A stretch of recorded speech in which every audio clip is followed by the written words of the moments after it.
This story is for every woman who stayed calm while being underestimated. Amelia gave up her career routine to care for her dying mother. She handled the medications, the oxygen machines, the sleepless nights completely alone. But when the funerals were over, her own brother treated her like she was disposable. He thought grief had made her weak. He thought silence meant surrender. What he failed to understand was that strong women don't always fight loudly. Sometimes they fight with patience, paperwork, and perfect timing. And what Amelia did next left an entire family speechless. My name is Olivia Sterling.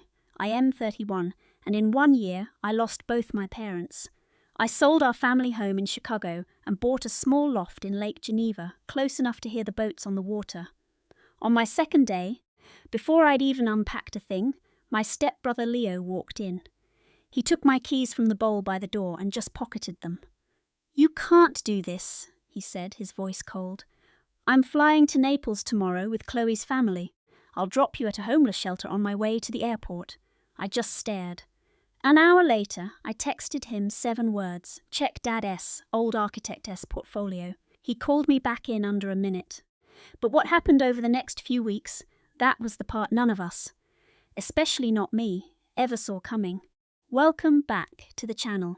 This is for any woman who learned to build boundaries the hard way, with facts, with grace, and with the strength to keep a level head while everyone else is falling apart.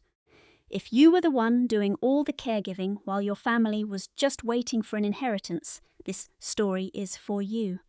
Drop a comment, hit that subscribe button, and stick around. You will not believe what happens at that lakeside wedding. The 14 months before my mom died were the hardest of my life. Stage 4 pancreatic cancer. By the time it was diagnosed, treatment was about making her comfortable, not finding a cure. I asked my boss at the design firm, where I'd worked for 10 years, if I could freelance from home. He agreed without a second thought, so I packed my laptop and tablet and moved right into the spare bedroom of my parents' house. My mother's name was Eleanor. She'd been a professor for 30 years until the sickness took over. My old bedroom became her hospice room.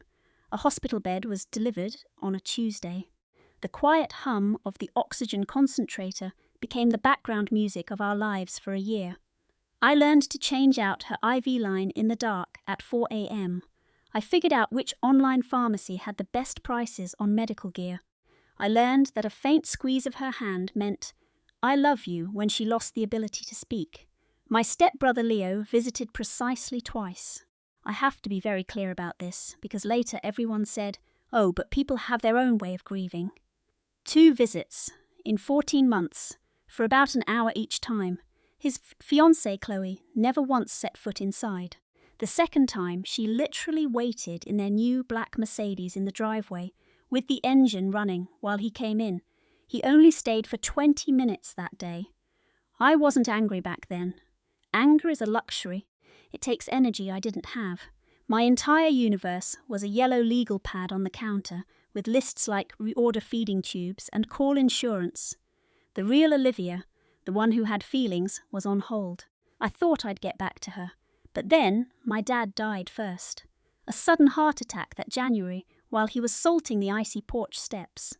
Our neighbour was the one who found him. I drove home from the studio in a blur and just knelt beside him on the frozen concrete until the paramedics came. Mom could only watch from the window. She was too weak to even open the door. She didn't really start to cry until a few days later, at the funeral home, as we chose as a coffin. She laid her hand on a simple oak box and whispered, "He would have hated anything flashy." After that, it was just the 2 of us. Just me, my mom, the art books she could no longer see, and the illness.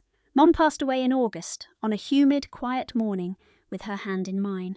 Her hospice nurse, a wonderful woman named Fatima, sat with me for 2 hours after it happened. She never said a word. She just stayed. I will never forget her kindness. The funeral was held on a Friday at a small chapel downtown. It was a grey, drizzly day, and about 50 people came, all in dark, somber clothes. I organised everything: the eulogy, the music, the flowers. I wrote her obituary at 3 a.m, fueled by stale coffee. Leo showed up 30 minutes late. Chloe was at the wheel, and the first thing she said to me was, I told him the traffic on the expressway would be a complete nightmare. She gave a little air kiss beside my cheek. Olivia, she sighed. I am just so sorry. It was the kindest sentence she'd ever spoken to me. Leo hugged me stiffly. I didn't react. He smelled of expensive scotch, which felt so out of character for him. He looked heavier, and his eyes were red and puffy. He cried through most of the service, while Chloe just patted his shoulder. Afterward, everyone came back to the house for catering I'd ordered. I'd hired a local student to help serve. I was by the sink rinsing plates when Chloe cornered me in the kitchen. She had another woman with her I didn't know, maybe in her 60s, impeccably dressed. Chloe introduced her as her mother, Cassandra Vance. She drove all the way from Naples for this. Cassandra took my hand. My dear, we are just devastated for you.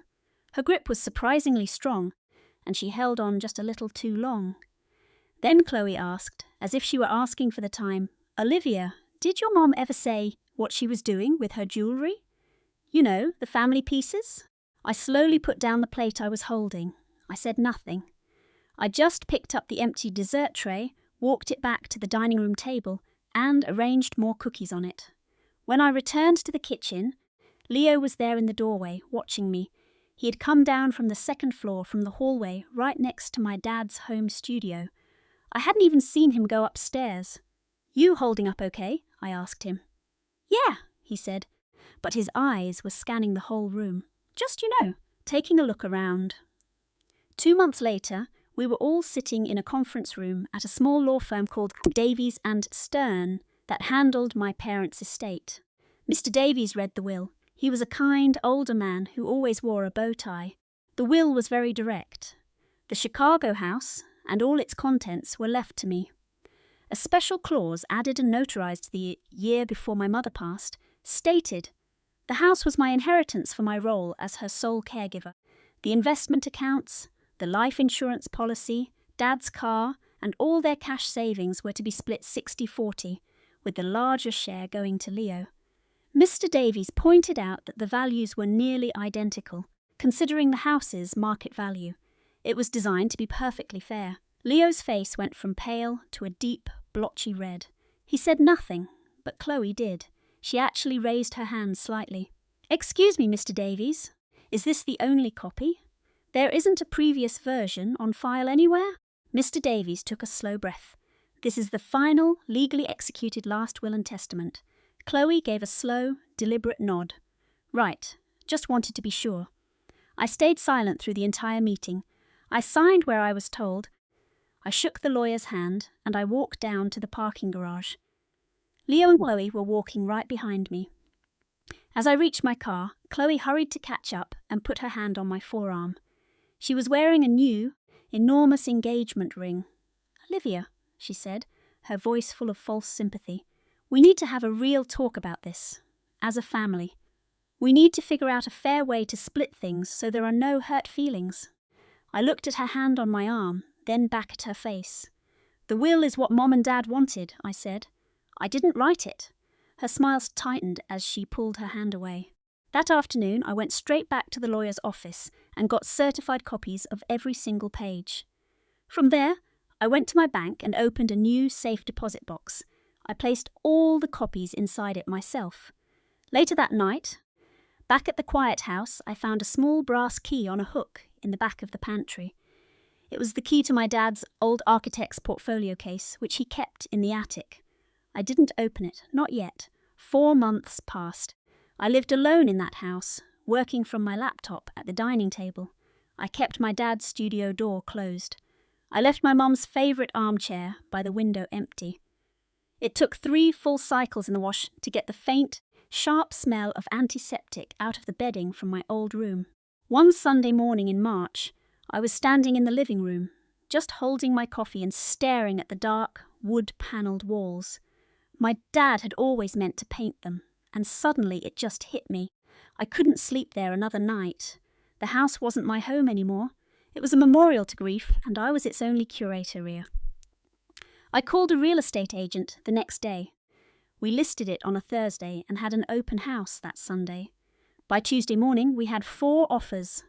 I accepted the best one. It was from a young couple expecting their first child. The husband had grown up on that same street. $750,000 with a 30-day close. I didn't even bother telling Leo until everything was signed. I called him from my car while I was waiting to pick up a pizza, the kind of call you make when you don't want to get stuck talking. "You're selling Mom and Dad's place?" His voice had an edge. "It's not their place anymore," I told him. "The will says it's mine and I can't live there. I'm buying a loft in Lake Geneva with the proceeds." There was a long, heavy pause. I could hear Chloe whispering something angrily in the background. When Leo came back on the line, his tone had completely changed. "Sweetheart," he said. He had never once called me that before. "We really ought to discuss that money. Chloe and I have some plans, and we could seriously use Fristroduntion. My pizza's ready," I said, cutting him off, and I hung up the phone. I should have realised what was coming then. A real brother might have warned me what was next, but I had spent a full year in survival mode, just trying to stay afloat. You don't just turn that off, so I just kept moving forward. I packed up that whole house in 6 weeks. I found the loft in Lake Geneva in just 2 weeks. I bought it with cash, $520,000, for a 2-bedroom on the top floor with a small deck overlooking the water. Moving day was the first Saturday in June, and I still hadn't opened my dad's portfolio. I almost did, a few different times, but some gut instinct told me to just wait. The movers were gone by 2 p.m. The only furniture I kept was my mom's armchair and my dad's old leather portfolio case. I watched the movers handle the writing desks myself, making sure it didn't get a single scratch. It had been in my dad's study my whole life. He bought it in '92, solid cherry with brass handles. 28 inches long, 16 deep, 26 high, with a roll-top cover. It even had a little skeleton key for the main drawer. They placed it in a corner of my bedroom. When I closed the door, the smell of wood polish and old paper filled the air. After they left, I stood on my balcony. The condo is small, 700 square feet, 1 bedroom, a galley kitchen, a balcony that fits just 1 chair. It's not the ocean, it's the lake, but you can smell the fresh water from up here. On clear mornings, you can see the city lights sparkle across the water. The condo fees are $450 a month. I triple-checked my budget. I could afford this place on my own. I had actually done it. As the sun set, I walked down to the shore. The August humidity was still hanging in the air. I sat on the cool sand in my work clothes and just let the wind tangle my hair. For the first time in 6 months, since Dad died, I cried. Not that ugly, heaving kind, but quiet tears that just flowed. I let myself feel the sadness, but beneath it, something else was there, a release. Like I'd finally dropped a heavy pack I'd been carrying for years. I could just walk away from it. That night, I slept for 8 solid hours. The first real 8 hours in what felt like forever. I'd given Leo the guest code for the lobby last week when he asked. He had called, offering to help me move. I told him no, but the gesture felt sweet at the time.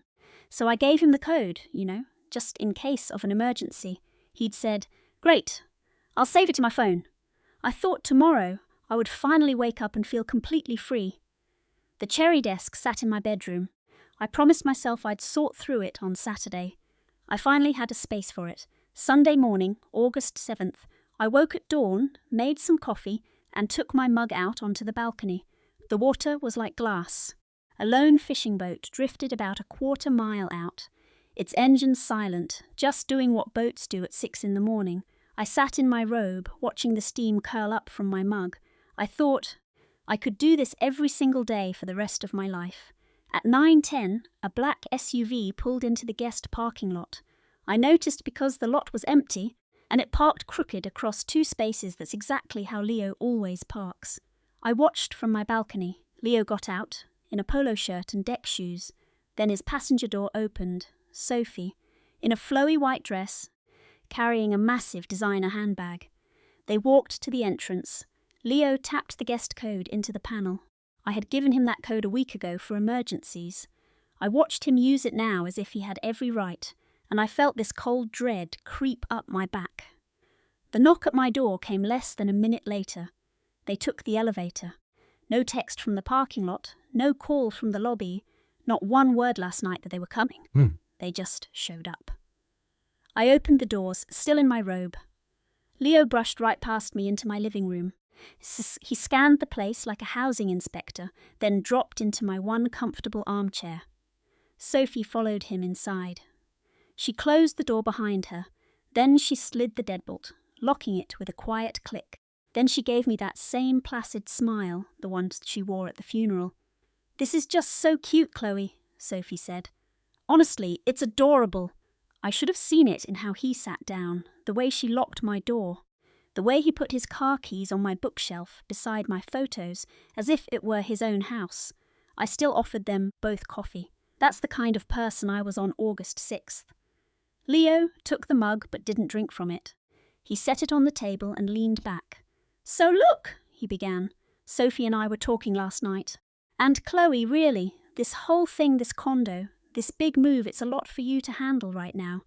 It's a huge financial burden for someone who just lost their only parent." "It's 700 square feet," I said. "And I did the math." Sophie jumped in, her voice just dripping with fake sympathy. "Honey, it's just too much for you. We've been so worried." Leo stood up and walked to the small dish by the door where I kept my keys. 2 keys on a single ring for the front door and the mailroom. He picked them up, glanced at them, then slid them into his pocket. I just watched him do it. "You don't need this stress," Leo said, turning back to me. He was using that same tone our father used when we were kids and we broke something. "Tomorrow, I'm driving up to the lake house for the week with Sophie's parents. I can drop you at a women's shelter on the way." Sophie nodded. "Just for a little while, so we can sort all this out." "Mark said he can help us get the condo listed immediately." I stiffened. "Mark?" "My brother, the real estate agent. He thinks we can get $475 for it. Maybe 5. Just let us handle this, okay, honey?" I saw her phone light up on the stool beside her, an unsent text. The recipient was Mark. It read, 1420 Lakeside, Unit 6B, she's in. My address. She saw me look and quickly flipped the phone face down. I showed no reaction. Then I just said, "Okay." They both just stared at me, completely thrown. "Okay," Leo repeated. "You have my keys," I said flatly. "So I guess we're done here." For at least 30 seconds, the room was dead silent. I'm sure they expected a fight, for me to cry or to beg. That's what the old Chloe would have done, the heartbroken girl just drowning in grief. I'm sure Sophie had a whole script ready. Talk about what's best, family over everything, a comforting pat on the shoulder. But I just stood there holding my coffee. "Chloe," Sophie said, her voice cautious, "we are just trying to do what's best for you." "I know," I said. Leo looked at his wife. She glanced at her phone, still on the sofa cushion. He looked back at me. "So, you're fine with this?" he asked. "You're fine with us taking care of things?" "I think you should both leave," I said. "You have a long drive to the lake house tomorrow. You should get an early start." "Chloe, honey," Sophie tried again, stepping toward me, her arms opening for a hug. I took one step back. It wasn't aggressive, just a simple move into the kitchen, putting the counter between us. She stopped. "Fine," she said, her voice suddenly brittle. "Fine, we'll be in touch tonight. We will handle this." They left. Leo grabbed his keys from my bookshelf. Sophie snatched her purse and her phone. He paused at the door, like he was trying to think of something fatherly to say, but nothing came. And then he was gone. The deadbolt was still thrown from when Sophie had locked it. I turned the lock, opened the door, and watched them walk down the hall to the elevator. He jabbed the down button without looking back. The doors closed. I shut my own door. I locked the deadbolt myself this time. Then I went to a kitchen cabinet and took out a small Ziploc bag I had taped to the very back. Inside was my spare set of keys. I had them made the day I closed on the place. A decade of managing estates for wealthy clients teaches you to always have a plan B. I sat down and poured the last of the coffee.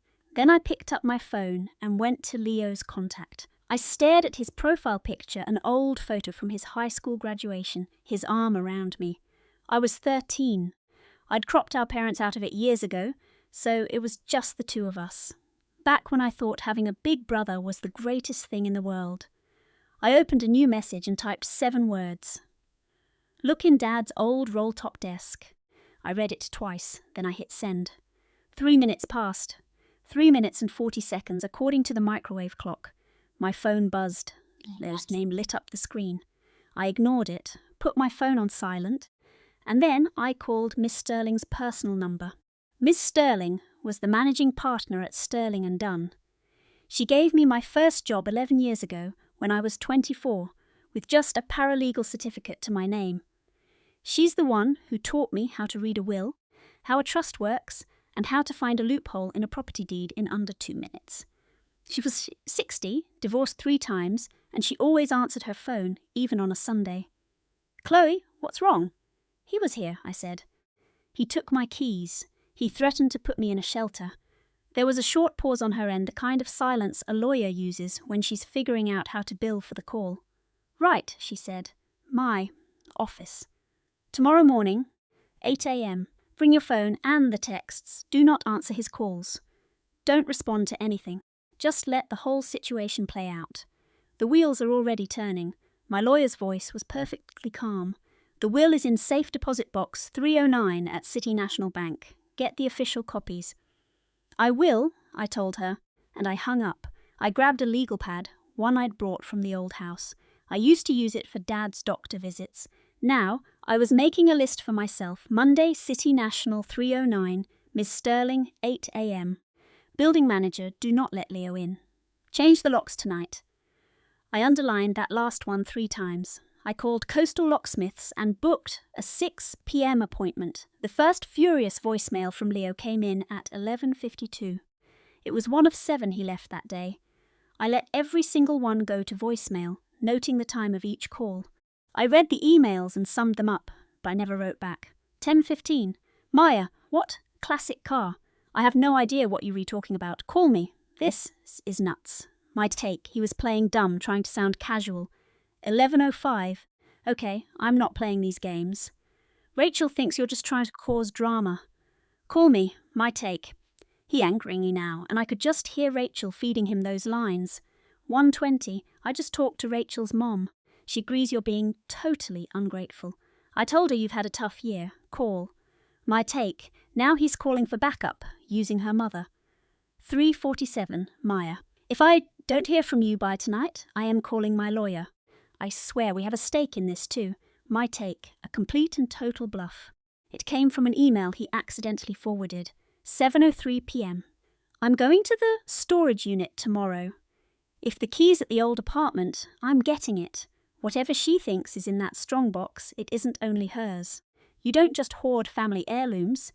I read it twice, not because I was shocked, but to get the wording right for my lawyer, Jessica. I screenshotted the whole thing. It isn't only hers. I stared at that line. He didn't know the apartment lease had ended last week. New tenants were already moving in. That old strongbox key wasn't there anymore. It was safe in a drawer in my room. He was going to find an empty apartment with a new tenant building IKEA furniture. The locksmith arrived at 4 p.m. sharp. 30 minutes and $150 later, I had a new deadbolt and 2 shiny keys. I put them in a bowl by the door. The next morning, I drove 45 minutes to my minute downtown to open safety deposit box 318. The bank was quiet for a Tuesday. I'd called ahead. Susan, the manager I knew from college, took me to the vault. We didn't do small talk. She unlocked the heavy door, pulled out the box, set it down, and then left quietly. I took a breath and put on my glasses. I lifted the heavy metal lid. There were 3 things inside. First, a certified copy of my parents' will, signed the July before Dad passed, and the update, signed in September, weeks before his cancer was terminal. The language was crystal clear about the classic car, the title, and the reason. To recognize our daughter Maya's role as her father's primary caregiver, a letter from their lawyer, David Chen, confirmed my parents were of sound mind and not under any duress. The second item was a letter from my mother, 2 pages on her usual stationery in her beautiful handwriting, dated just a month before she died. It started, "Maya, my love, your father and I see who really held this family together." She wrote for 2 full pages, calm and direct, about how she and Dad had been watching. They saw who visited the rehab centre in 2019 after his stroke. They saw who called every single Sunday afternoon without fail. They saw who put their own life on pause for over a year and never complained once. The last line of her letter was sharp. "Don't let your brother bully you out of this car. It's yours. Promise me." The third item was a sealed manila envelope. On the front, in my father's handwriting. "Maya, read this only when you absolutely have to, and not 1 second sooner." I didn't open it. I put it back with the will and Mom's letter and photographed everything with my phone, every page, front and back. Before I even left the vault, I emailed every single picture to Jessica. I locked the box again. These papers didn't smell like the past. They smelled like cold steel and the final chapter. They smelled like the truth. 2 days later, my apartment intercom buzzed like an angry wasp. Not the lobby call box, but the one at my door, which meant someone had slipped into the building. I looked through the peephole. It was Eleanor Vance, in a perfect pantsuit, holding a bakery box. When the peephole went dark, she smiled. "Maya, honey, it's Eleanor. Can I please come in for just a minute?" I opened the door, but kept it on the chain. "How did you get in the building?" "Oh, a nice young man held the elevator. I told him I was visiting my son's wonderful sister. I let her in, but only as far as the entryway. I locked the door behind her, then led her to my little patio and gestured to a chair. I stayed standing, with the sliding glass door open behind me. She put the bakery box on the table. It was from the Mile High Muffin Co. "They're still warm," she said. "Blueberry scones, my secret weapon for tough conversations." "How thoughtful of you." For the next 20 minutes, she talked about grace and forgiveness. She explained how Leo was just heartbroken by this whole mess. She talked about how regret is a heavy thing to carry with you. She mentioned how important it is to find a compromise. She called me honey 9 times. I was literally counting. Finally, she leaned forward, putting a hand on my arm. "My sweetheart," she said, "families aren't meant to keep secrets from each other. We all just want this to be over." I ignored that completely. Instead, I asked, "Mrs. Vance, should I take these to the kitchen?" She blinked, losing her momentum. "Oh, yes, dear, that would be lovely." I took the box inside. On the counter, I saw a folded note tucked under the string. I slid it out. 3 words in her fancy script. "Call your brother." I slipped the note right back where it was, walked back to the patio, and stood in the doorway. "Mrs. Vance," I said, "I think it's time for you to go." She went. That night, my phone completely exploded. I had been added back to the family group chat, the Vance family circle. I had quietly left it weeks ago for some peace and quiet. They just re-added me, the members: Leo, his wife Rachel, his mother Eleanor, Rachel's brother Kevin, his wife, and some distant cousin from Flagstaff I've never even met named Tom. It was the 6 of them against me. 52 messages in less than 2 hours. Rachel, 809. "Hey Maya, we're all just so worried. Please let us know you're all right." Leo, 811. "Maya, just stop this." Eleanor, 817. "Family, let's remember grief is a difficult thing. We need to be patient with Maya, but also firm. She needs us." Kevin, 825. "Hey Maya, quick thought. I run a classic car brokerage. I can get that Mustang appraised in a day. Have it at auction in a week. Just say the word." I just stared at his message. A business pitch in a family crisis chat. Rachel, 902. She was always the favourite. Now she's just greedy, sorry, but someone had to say it. Eleanor, 904. Rachel, 905. "I said I was sorry." Laura, 918. "Sending you all positive energy." Tom, 931. "Just catching up now. So sorry for what you are all going through." Maya, my dear, remember family is everything. Things are just things. I screenshotted every single message and sent them to Jessica in batches. I muted the chat, but I didn't leave. Jessica told me not to. "Let them keep talking," she said. "Let them write it all down for us. This is exactly what we need." That night, I sat out on my patio, just listening to the city. The lights from the other downtown apartments were all around me. The family's big charity gala was that Saturday. I knew every single one of them was going to be there. If you've been following my story, you can probably guess what's about to happen. That moment when the person who has been quiet this whole time finally speaks. To be there with me, just leave a one-word comment. Type Mustang so I know you're here, and please hit subscribe. The gala was in 5 days. Thursday at 9 a.m. I was back in Jessica's office at Vance Ant & Associates. She cleared her whole morning for me. On her 2 big screens, she had everything. The will, the update, my mum's letter, my notes on Leo's emails, all 52 chat messages, the lobby security footage from Tuesday, and the screenshot of Kevin's car brokerage page. Jessica scribbled notes on a yellow legal pad, the same kind I used. We had the same professor in law school years apart. She finally put down her pen. "Maya, your legal case is airtight," she said. "There is absolutely no claim here. The will is specific, the witnesses were solid, and the lawyer's letter makes it a sure thing. Leo can get a lawyer. He probably won't, but he might. And any decent one will tell him to drop it right away. Rachel's brother can be reported for unethical business practices. Rachel could be sued for defamation for what she told your neighbours. We won't sue. We'll send cease and desist letters. We will document everything. And then we are moving on with our lives. Okay, I'll have the letters ready tomorrow. 4 separate envelopes, 1 for each of them, delivered by a courier." She paused, taking off her reading glasses.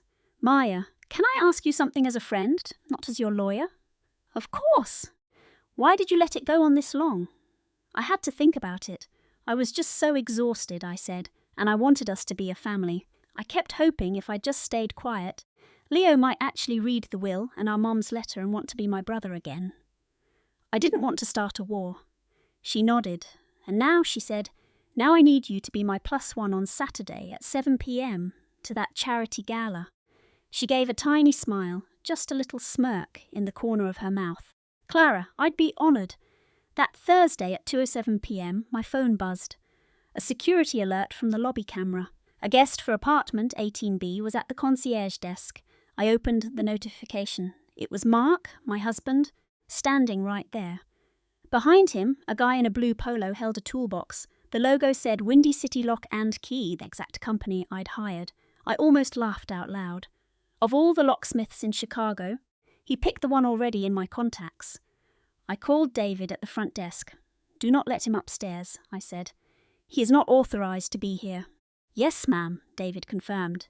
I pulled up the live feed on my phone and watched the whole meltdown without sound. Mark was shouting, his face turning a blotchy red, arms flailing everywhere. The locksmith just looked tired of it all, like he'd seen this show before.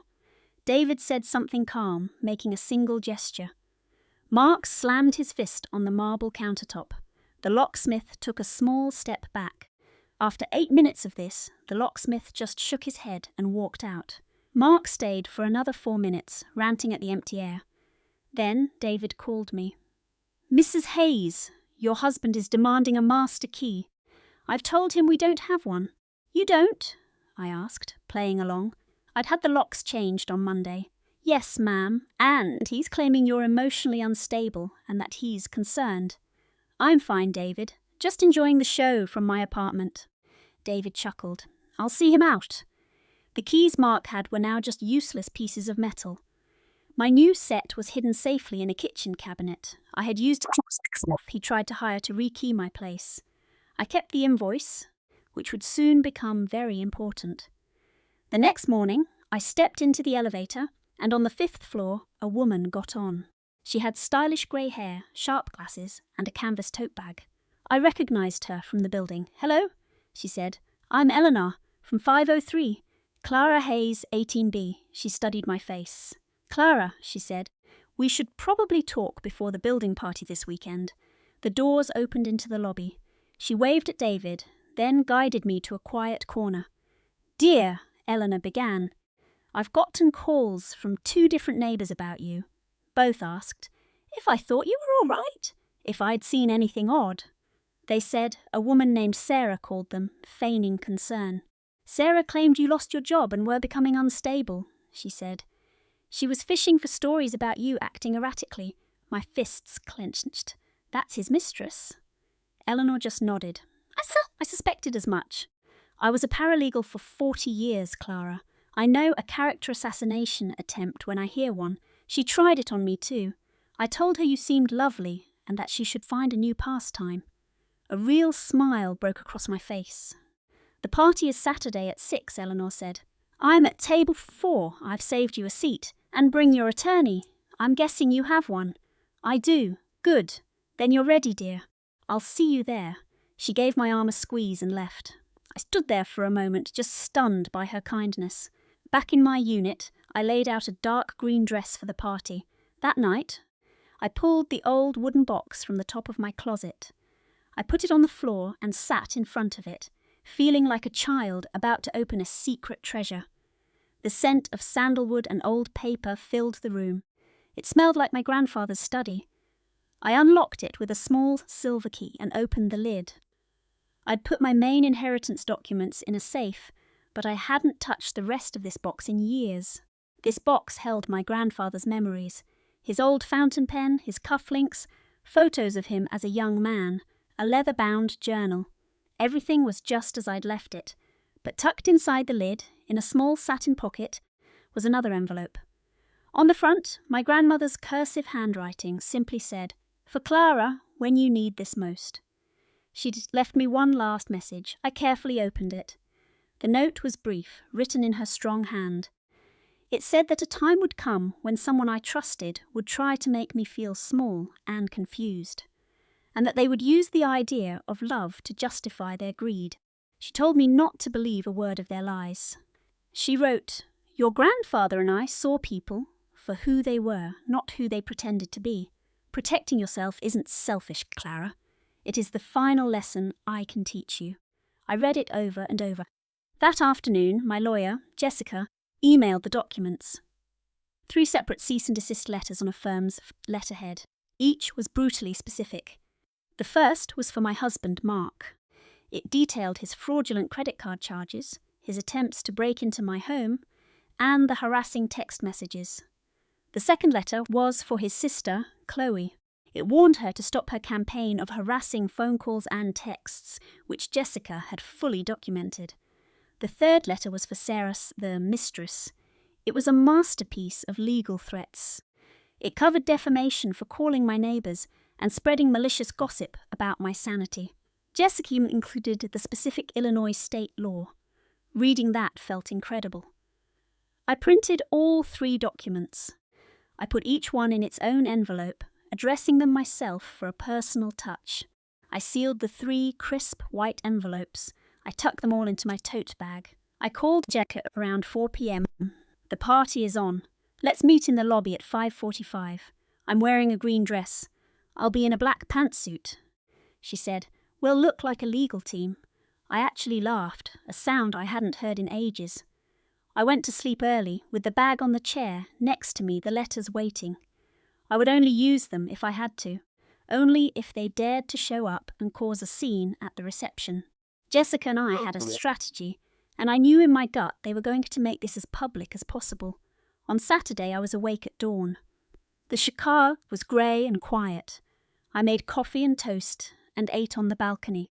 My green dress was laid out with simple black heels and my grandmother's silver locket, the only piece of jewellery that mattered.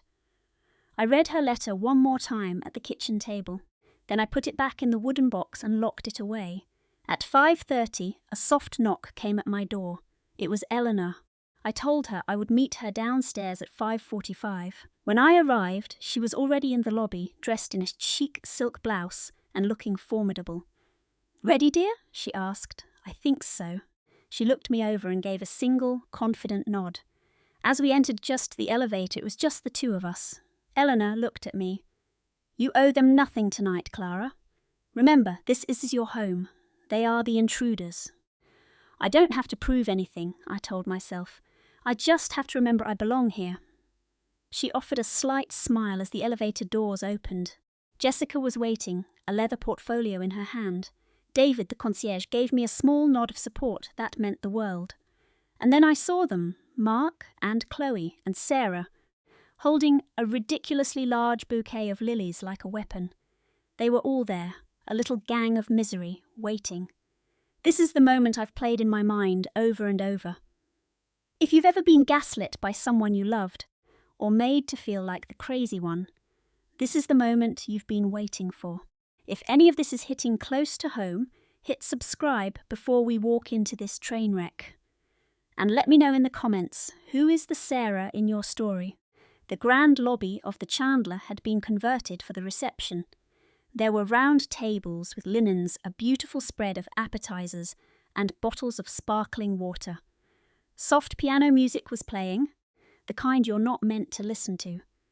About 50 residents were mingling, so it's mostly retired couples, and some younger people from the upper floors. Mrs. Davies, the condo board president, a woman with perfectly coiffed hair, tapped her water glass. She welcomed the building's newest residents. And finally, she announced with a warm smile, our newest owner, Clara Hayes in 18B. Clara, say hello! I gave a small wave as a gentle applause rippled through the lobby. I sat down at Eleanor's table with Jessica beside me. 2 seats were still empty. At 6:20, the front doors opened. Sarah walked in first, holding those lilies like a shield. Mark was right behind her, followed by Chloe. They weren't residents, they weren't on the list, and Sarah was making a beeline for Mrs. Davies. So sorry to interrupt, Mr. Dubois. We're Amelia's family, just here to show our support. Mr. Dubois, caught by surprise, could only do the polite thing. He let them inside. Catherine placed a framed photo on the pedestal next to my best piece, the same photo from last Christmas, a passive-aggressive gift. Bringing it to my own night was a pure power play. Beside me, my lawyer Sarah didn't even flinch. On my other side, my friend Maya sat like a statue. I stayed put. The string quartet played on. Olivia scanned the gallery until she spotted me. She glided toward our table with a sickly sweet smile. Ethan followed. Catherine followed. Julian trailed behind, studying the price list like a shark. Catherine reached our table first, but didn't sit. She gripped the back of the empty chair, her knuckles turning white. Amelia, dear, she announced, her voice echoing through the gallery. We need to talk. Darling, you can't just push your family away.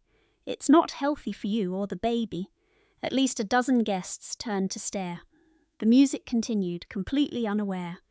Ethan appeared beside her, looking exhausted, a man clearly dragged here against his will, Amelia. He started, you know Michael promised to help us. You used our family's money for this hobby. You owe me a real conversation. That's all I want. Olivia was right there at his elbow. Olivia performed that same trick from the funeral, a delicate hand to her chest, eyes instantly filling with tears. We've been trying so hard to be patient with you, Amelia. You won't even answer our calls. Julian, over by the bar, gave Mr. Dubois a practiced smile, the kind of calm a journalist perfects. We're only here to help, sir. No one wants a scene. Catherine's voice boomed even louder. Darling, she said, functional families talk things out. You need to be the grown-up here. You don't need this gallery more than Ethan's children need a stable home. The line hit exactly as intended. The same words she screamed me on the phone just last week. You don't need this. Now it was just packaged as motherly concern in front of all my guests and collectors. To my right, Maya slowly set down her champagne flute. To my left, Sarah was solid as a rock. I looked at Catherine. I looked at Ethan. I looked at Olivia. Then I looked at Julian, who actually had the decency to look away when our eyes met. The entire gallery was holding its breath. I reached for the leather portfolio at my feet and placed it on my lap. I unzipped it. The string quartet finished their piece on a long, mournful note, and silence followed. I pulled out 4 thick manila envelopes, each labelled with a name in black ink. I set the portfolio down, stood up, and walked to the centre of the gallery. I handed the first envelope to Ethan. He took it on instinct, like you'd take a programme at a show. He didn't open it, he just stared at me. I handed the second envelope to Olivia. She took it with both hands, as if it were a live grenade. I gave the third envelope to Catherine. Her hand shook just slightly as she accepted it.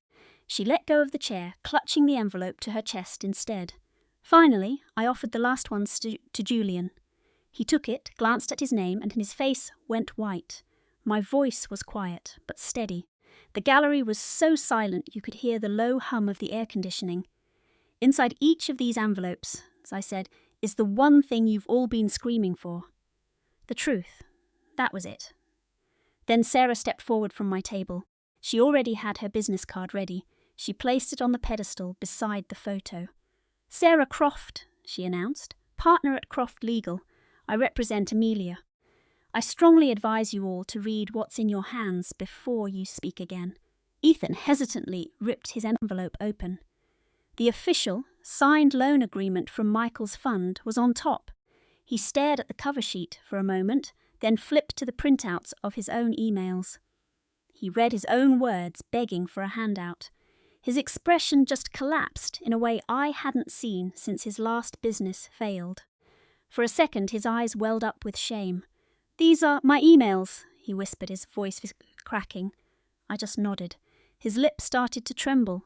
He was about to say something, to me, or maybe just to the air. Olivia snatched the papers from his hand. "She's lying! Ethan, these are fake!" He slowly seemed to come back to reality, shaking his head. "Olivia," he said quietly, "I wrote those." She whirled on him, her face contorting into an ugly snarl. "Ethan, don't you dare be so weak. She's manipulating you. We talked about this." Catherine now had her own envelope open, holding a cease and desist order in one hand and Sarah's card in the other, her mouth hanging open. Julian had set his envelope on a nearby table and was staring at his shoes. Catherine was the first to find her voice. She did what cornered people always do. She yelled, "This is a setup. You tricked us into coming here just to embarrass us." I kept my own voice level. I didn't move. "Catherine," I said, using her first name. "None of you were invited to my opening night. You introduced yourselves to Mr. Dubois as my family. There are 50 people here who heard you." Across the room, Mrs. Chen stood up.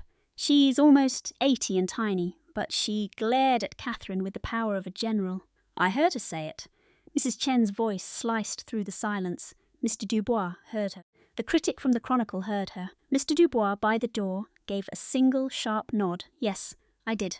Olivia switched tactics. The rage disappeared, replaced by perfectly timed tears. "Amelia, you have no idea what this stress has done to us.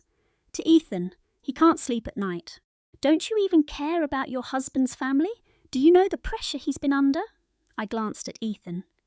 He was staring at the polished floor. "Olivia," I said, "you are the only one in this gallery who has ever cried about Michael's business pressure to my face. Ethan has called his own brother 3 times this year.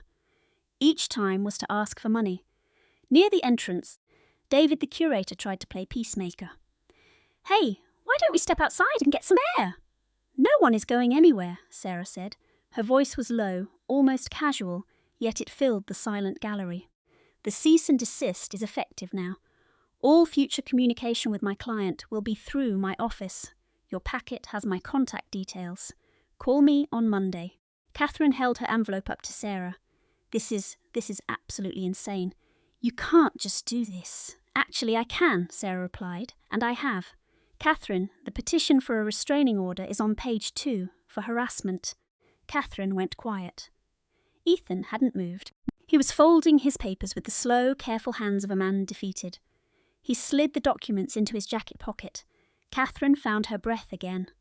"Well? What do you have to say for yourself, Amelia?" "In front of all these people, with everyone staring." And I did.